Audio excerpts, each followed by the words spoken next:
प्यारे विद्यार्थियों, आप सभी को मेरा नमस्कार। मैं डॉक्टर नेमीचंद कुमावत, सहायक आचार्य हिंदी विषय, राजकीय महाविद्यालय की आपकी इस बीए पार्ट थर्ड विषय हिंदी साहित्य के प्रथम प्रश्न पत्र की आज की इस ऑनलाइन कक्षा में मैं आप सभी का हार्दिक अभिनंदन और स्वागत करता हूं। प्यारे विद्यार्थियों, आपकी इस प्रथम प्रश्न पत्र में एक पाठ्यपुस्तक लागू की हुई है, आधुनिक काव्य संग्रह, जिसमें 12 कवियों की कविताएं संकलित हैं, जिनमें से प्रथम अध्याय अयोध्या सिंह उपाध्याय हरिऔध और दूसरा अध्याय मैथिली शरण गुप्त। प्रथम अध्याय में 3 कविताएं थी, इंद्र का गर्वहरण, एक बूंद और एक तिनका, जिनको हम पिछली ऑनलाइन कक्षाओं में पढ़ चुके हैं। और दूसरा अध्याय है जिसमें 2 कविताएं हैं, सखी वे मुझसे कहकर जाते, एक गीत है यशोधरा खंड काव्य से, और दूसरा उर्मिला का वियोग वर्णन खंड से संबंधित एक नवम सर्ग है साकेत महाकाव्य का, यहाँ आपकी पाठ्यपुस्तक में अवतरित हैं। सखी वे मुझसे कहकर जाते को हम पिछली ऑनलाइन कक्षा में पढ़ चुके हैं, और उर्मिला का वियोग वर्णन खंड ये साकेत का नवम सर्ग, जिसके ऊपर हम 2-3 ऑनलाइन कक्षाओं में इसके ऊपर काफ़ी विस्तार से चर्चा कर चुके हैं। और पिछली जो हाल ही की ऑनलाइन कक्षा हुई थी, जिसको मैंने यहीं तक समाप्त किया था, नमस्कार तुझको सतवार ओ गौरवगिरी उच्च उदार, यानी जहाँ चित्रकूट पर्वत पर, चित्रकूट में जहाँ राम लक्ष्मण सीता आदि को लेने के लिए भरत के नेतृत्व में अयोध्यावासी वहाँ गए थे, वहाँ पर अपने प्रियतम लक्ष्मण के साथ लक्ष्मण से उर्मिला का मिलन हुआ था। तो यहाँ चित्रकूट पर्वत की महिमा और उनकी उदारता, महानता का चित्रण इसमें अभी हाल ही की ऑनलाइन कक्षा में हमने पढ़ा, और अब इसी क्रम को जारी रखते हुए हम आगे बढ़ रहे हैं। उर्मिला अपनी सखियों से कह रही है कि पोषित पत्रिकाएं हो जितनी भी सखी उन्हें निमंत्रण दिया। पोषित पत्रिकाएं यानी जिनके साथ में विवाह हो गया और उनके प्रियतम उनको छोड़ करके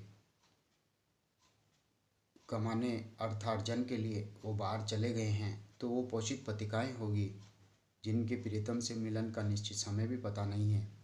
और उसी तरह से उर्मिला भी एक पोषित पत्रिका है जिसका विवाह हो चुका है, वो ससुराल में है, और उनके प्रियतम 14 वर्ष के लिए अपने भाई राम के प्रेम को देकर उनके साथ वनवास में चले गए हैं। तो उर्मिला भी पोषित पत्रिकाएं हैं। तो ये अपनी सखी से कहती है कि जितनी भी इस अयोध्या नगरी में पोषित पत्रिकाएं हैं, उन सबको निमंत्रण दिया, उन सबको बुला ले, मैं उनसे मिलूंगी। जो मेरी तरह हंसी और रोई है, वियोग वेदना सह रही है, अपनी पीड़ा वो किसी से नहीं कह सकती। तो जो समदुखिनी यानी पीड़ित स्त्रियां आपस में मिलेगी तो एक दूसरे को अपना कष्ट, दर्द और वेदना बताएगी, व्यक्त करेगी, जिनसे हमारा दुख हल्का हो जाएगा। तो लिखा है समदुखिनी मिले तो, अर्थात मेरी जैसी दुखिनी स्त्रियां और भी होंगी जिनसे मैं मिलूंगी, और आपस में हम बातचीत करेंगी तो दुख हमारा बढ़ जाएगा। जब परिणय पुरस्सर ले आ, अर्थात प्रेम का साधन लेके आ जा, ताकि इन बातों के माध्यम से ही हम प्रीतम लक्ष्मण से मिलने की आशा को संजोए रख सकती हैं और लंबी देर तक हम आशान्वित हो सकती हैं। मेरे हताश और निराश हृदय को चैन और शांति मिलेगी। मैं दुखिनी स्त्रियों से मिलूंगी और उनकी पीड़ा और कष्ट को मैं सुनूंगी और मेरी पीड़ा व्यक्त करूंगी, तो हमारा दुख बढ़ जाएगा।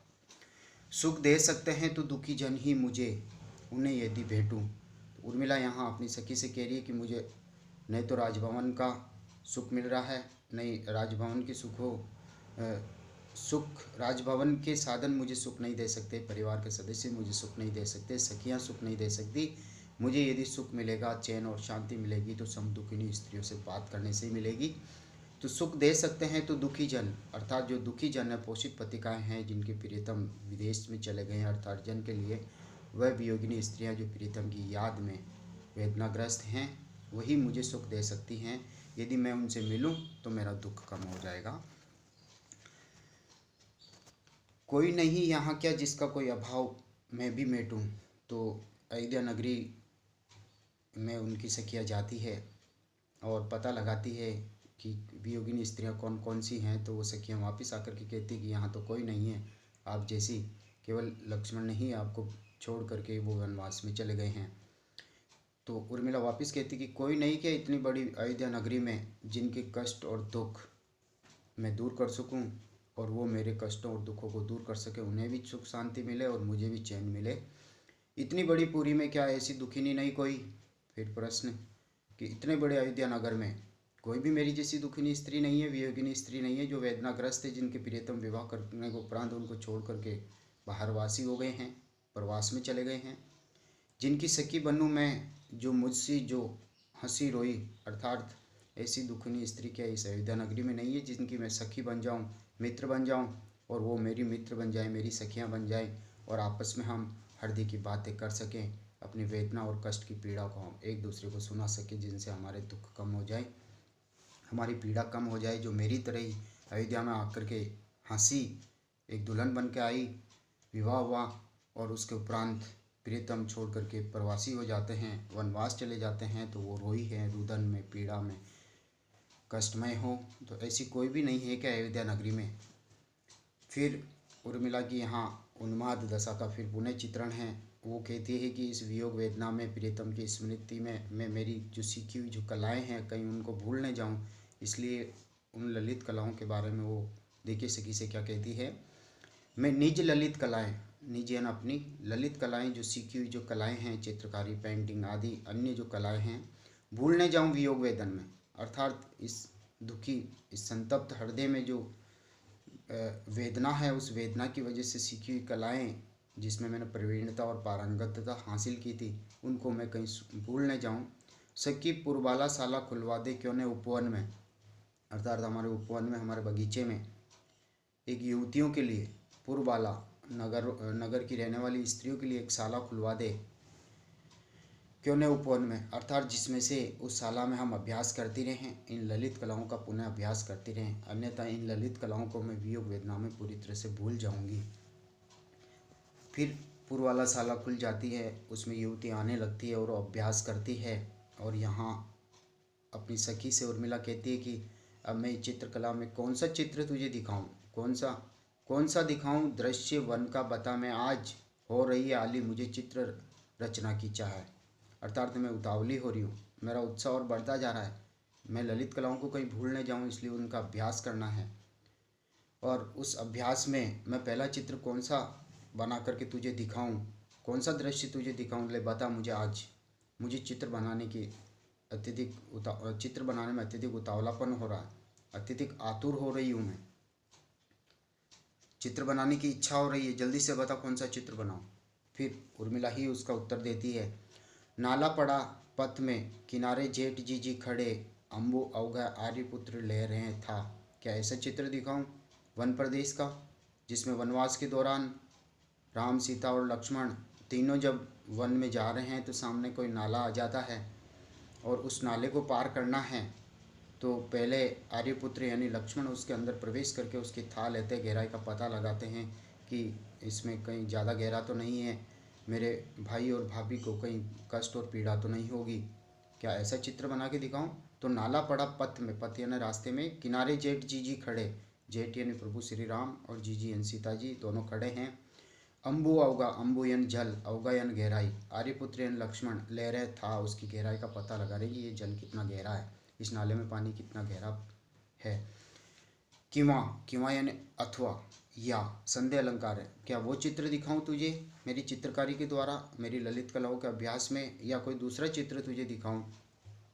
किवा वे खड़ी हो घूम प्रभु के सारे आहा, तलवे से कंटक निकालते हो यह करा है, जब नंगे पांव ही राम, लक्ष्मण और सीता तीनों वनवास में गए हैं तो कई तरह की कष्ट और पीड़ा उनको हुई है, सर्दी, गर्मी, वर्षा में किस तरह से उन्होंने समय बिताया।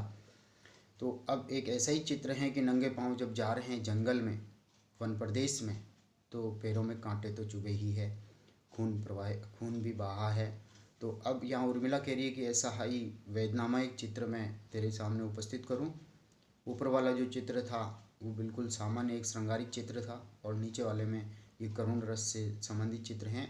वे खड़ी हों घूम, अर्थात भ्रमण करके आई और सीता जी खड़ी है, प्रभु के सहारे, प्रभु का सहारा लेकर के खड़ी है, पाँव ऊपर करके, और कराह रही है, तलवे से कंटक निकालते हो यह कराह, अर्थात सीता जी कराह रही है, जी कराह रही है, और जेठ जी अर्थात श्री राम सीता के पाँवों से पाँव में से कांटे निकाल रहे हैं और सीता जी को दर्द हो रहा है। क्या ऐसा करुण चित्र मैं उपस्थित करके तुझे दिखाऊं?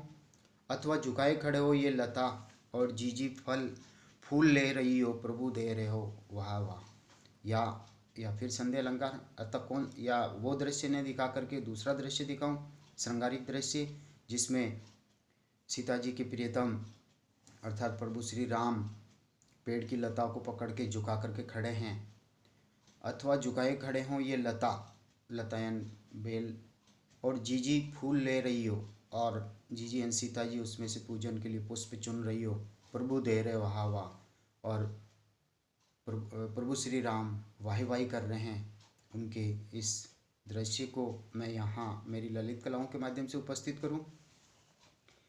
फिर उर्मिला आगे कह रही है, प्रिय ने सेज गुणों से दीक्षा दी थी मुझे प्रेरणे, जो तेरी आज प्रतीक्षा द्वारा लेते हैं यहाँ परीक्षा मेरी।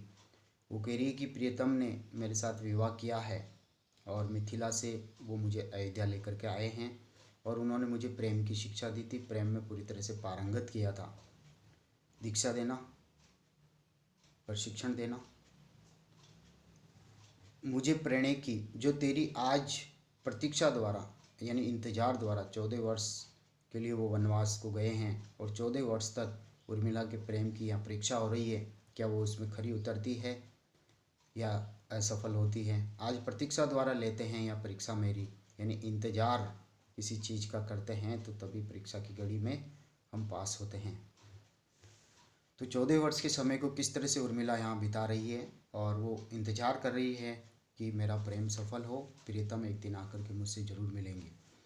अब उर्मिला जो है आगे का जो ये प्रसंग जो वृत्तांत वो कह रही है वो सुबह दोपहर और शाम इन तीनों में ही अपने जीवन को वो बांट दिया उसने। प्रभात प्रातःकाल जैसे होता है तो उसी तरह से मनुष्य के शरीर में भी बचपन किशोरावस्था आती है, उसके बाद जैसे ही दोपहर है तो उसकी तुलना की है यौवनावस्था से, और जैसे ही संध्या होती है तो उसकी तुलना की आगे के जीवन से यानी वृद्धावस्था की, और यौवन के बाद आगामी जो जीवन हमारा होगा उसके बारे में। तो देखिए, जीवन के पहले प्रभात में आँख खुली जब मेरी, उर्मिला कह रही है कि जीवन के पहले प्रभात में जब मेरी आँख खुली थी, अर्थात मैंने जब जन्म लिया और हंसते खेलते जब मैं इस आंगन में बड़ी हुई, तो हरी भूमि के पात पात में मैंने हृदय गति हेरी। हरी भरी यह भूमि थी, अर्थात प्रातःकाल का समय सुखद था, बचपन मेरा बहुत ही सुखद था।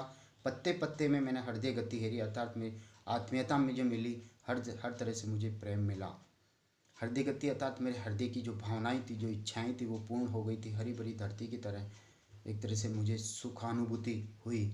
खींच रही थी दृष्टि सृष्टि ये स्वर्णिम रश्मियाँ लेकर, अर्थात ये जो प्रकृति थी, इस प्रकृति की सूर्य की प्रत्येक किरणें, चंद्रमा की प्रत्येक किरणें, सूर्य की प्रत्येक लालिमा युक्त किरणें मुझे आकृष्ट कर रही थी, अर्थात इस संसार की प्रत्येक वस्तु के प्रति मैं आकृष्ट हो रही थी। जिज्ञासा थी कि इसको भी मैं जानूँ, इसको भी मैं जानूँ।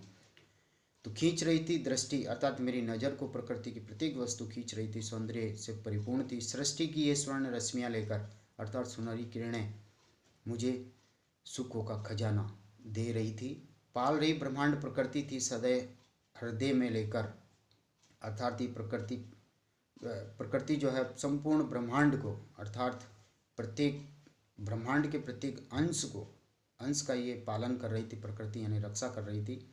बूंद बूंद रस दे करके सदैव अर्थात दयावान हृदय में लेकर, कहने का तात्पर्य प्रकृति दयालु बन करके प्रत्येक प्राणी को सुख पहुंचा रही थी और उसमें मैं भी शामिल हूँ। तो प्रातःकाल का समय, बचपन का किशोरावस्था का जो समय होता है वो खेल कूद में अत्यंत आनंद के साथ में व्यतीत हो जाता है। तो यहाँ देखिए आगे, तृण तृण को नभ सींच रहा था। तृण तृण यानी पत्ते पत्ते को आकाश जो है बूंद बूंद रस दे करके सींच रहा था उसकी बूंदों से, यानी कहने का तात्पर्य उसकी बूंदे और तृण तृण का तात्पर्य यहाँ पर उर्मिला को प्रत्येक कार्य में सुख मिल रहा था, प्रत्येक खेल क्रीड़ा उनमें सभी में उसको आनंद मिल रहा था। बूंद बूंद के रूप में वो रस अर्जित कर रही थी, छोटे छोटे सुख उसको मिल रहे थे। बढ़ा रहा था सुख की नौका समय समीरण खेकर, अर्थात वायु रूपी खेवनवार जो है सुख रूपी नौका को आगे बढ़ा रहा था। अर्थात मुझे किशोरावस्था में बचपन में सुख ही सुख मिल रहे थे।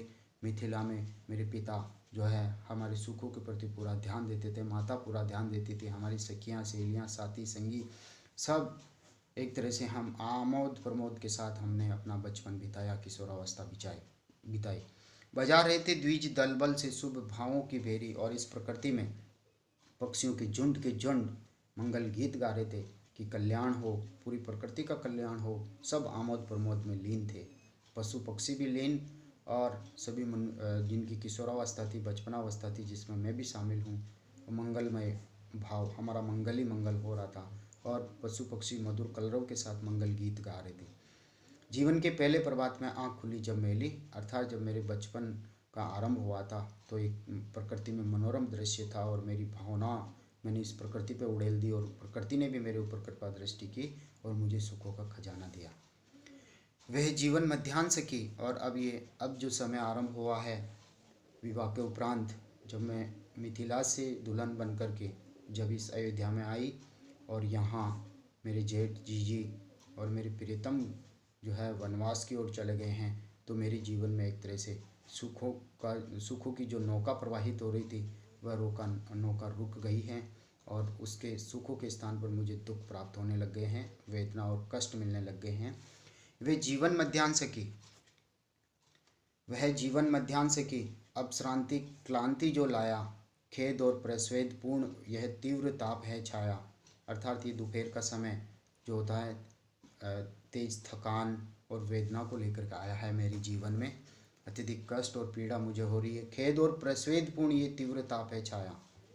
खेद दुख देने वाला, यानी ये यौवन जो आरंभ हुआ, ये अत्यधिक दुख दे रहा है। प्रस्वेद पूर्ण यानी जब अत्यधिक परिश्रम कर लें तो पसीना आ जाता है।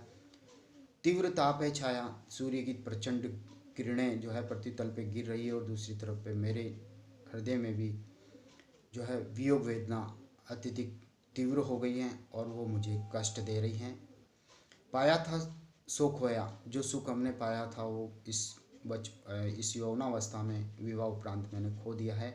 हमने क्या खोकर क्या पाया, अर्थात वो मूल्यांकन कर रही है बचपन और किशोरावस्था और यौवनावस्था के बीच में क्या तो पाया और क्या खोया। अर्थात अपने पीहर पक्ष में रह कर के मैंने बहुत सुख अर्जित किए, और ससुराल पक्ष में आकर के मैंने सभी उन्हीं सुखों को खो दिया, और मुझे यहाँ आकर के कष्ट और वेदना मिल रही है। रहे ने हम में राम हमारे, मिली ने हमको माया। अर्थात ने हमारे प्रिय लक्ष्मण मेरे में रहे हैं, और नहीं ही हमें माया मिल पाई, अर्थात सांसारिक सुख भी नहीं मिल पाया, और राजमहलों का सुख भी मुझे भाता नहीं है। केवल प्रिय के सिवाय मुझे कुछ नहीं दिखता है। प्रियतम साथ में हो, अर्थात मेरे राम लक्ष्मण मेरे साथ होते तो मुझे सारे संसारिक सुख प्राप्त हो जाते।